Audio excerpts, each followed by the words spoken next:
Hi there, welcome to the Roulette Assault instructional video. This is for an updated Roulette Assault released sometime around November 2nd. Well, that's when I'm making this video. There's a lot of new features in this Roulette Assault, but I'm going to start from the beginning, and if the video seems choppy, it's because I'm doing it in segments and kind of just piecing it together because I don't feel like trying to explain everything as fluently as I can, and if something screws up, I got to restart. So I'm gonna piece it all together as best I can and try and fit it into a 10-minute segment. So this here is what you see when you first start Roulette Assault. It is a roulette betting software with currently 5 supported systems and 4 supported casino gaming platforms. So if you hit the more or less button, that expands the window.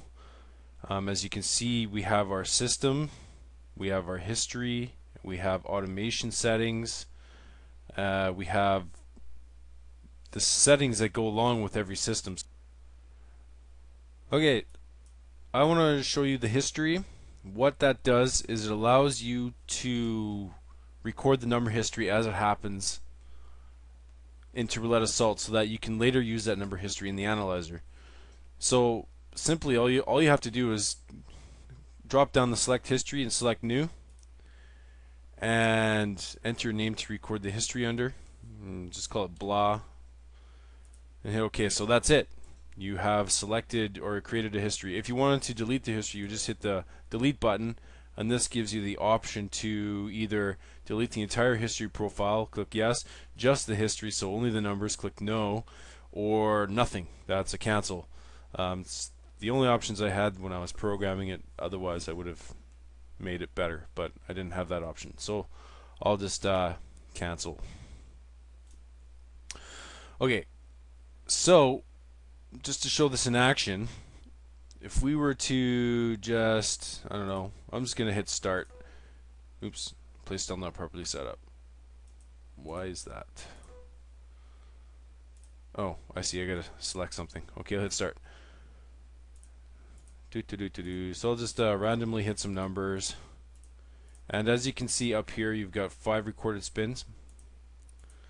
So what you can do with those 5 recorded spins now is, once you're done a session, or let's say you're just capturing numbers, you can open up the analyzer, and that's going to give you a list of your saved histories. So then you can select that history and run it. Now what just happened there was Roulette Assault ran the system, or ran the numbers against the selected system with all the selected settings. It also includes your wagering, so if you have any sort of custom wagering setup, basically it's like you're playing but you're not. Recorded numbers playing against unlimited amounts of systems that you set up. And that pretty much explains the history. In this one, I'm going to show you wagering. Wagering is pretty straightforward, but I'll explain it to you. We'll just go with the evens here. This is a progressive style betting, and as you can see, it goes up to 64, or you might not be able to see. I'm not sure if the quality of the video will be good enough, but it goes 1, 2, 4, 8, 16, 32, 64, Q for quit. Now you can change the Q to an S, so it becomes a stop, and what that means is that it will go through the sequence of bets, and if it doesn't win on the last number, then it hits the S, it'll stop betting. So what that means is that if you hit a quit, Roulette Assault will produce a quit screen and tell you to stop. Whereas if you hit an S, it'll stop betting and start over. So it depends on what kind of system you're playing and what your settings are. This is kind of just the defaults, but for example, the Roulette Bandit system is a 1, 2, 4, 8, 16 stop system. That's what you're supposed to use in the ebook. Now you don't have to follow that if you don't want to. A lot of the times you might want to have a little bit higher of a progression because, like all roulette systems, nothing's perfect. But within the first 3 bets on that system, you usually should get a hit. But anyways, that's pretty much what you can do with your custom wagering there. Down here we have the auto restart when a stop loss or trailing stop is hit. This was requested by a user. What it does is if you, let's say, have a trailing stop on a system that's set really low and you want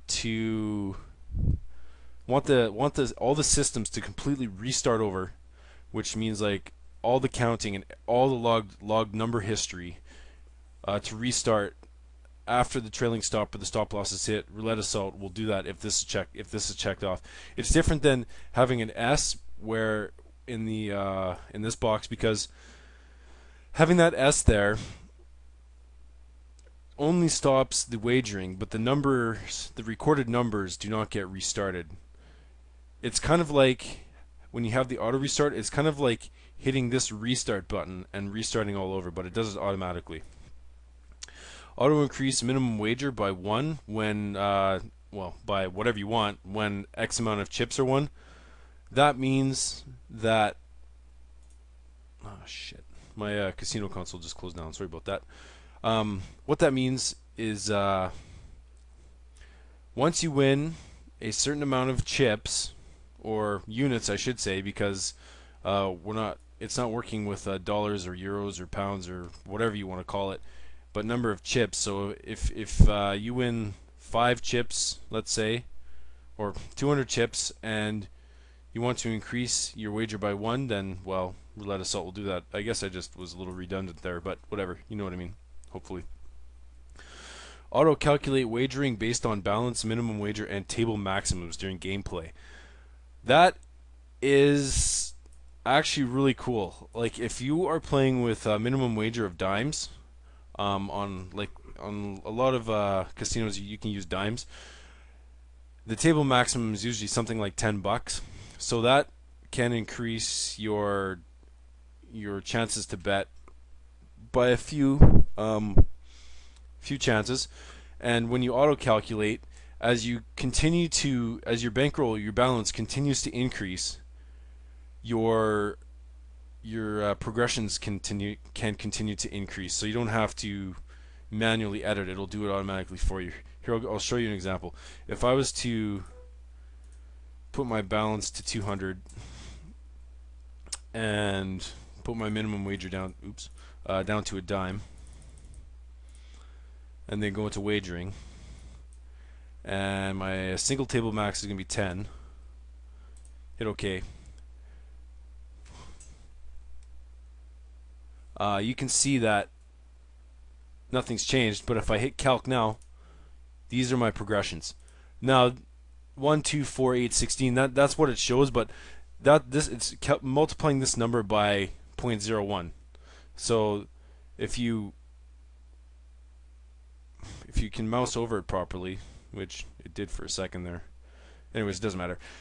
These numbers are actually multiplied by the minimum wager. So that's what's going to happen. If I hit OK and then change my wager over to 1 and do it again, hit calc now, you can see things change.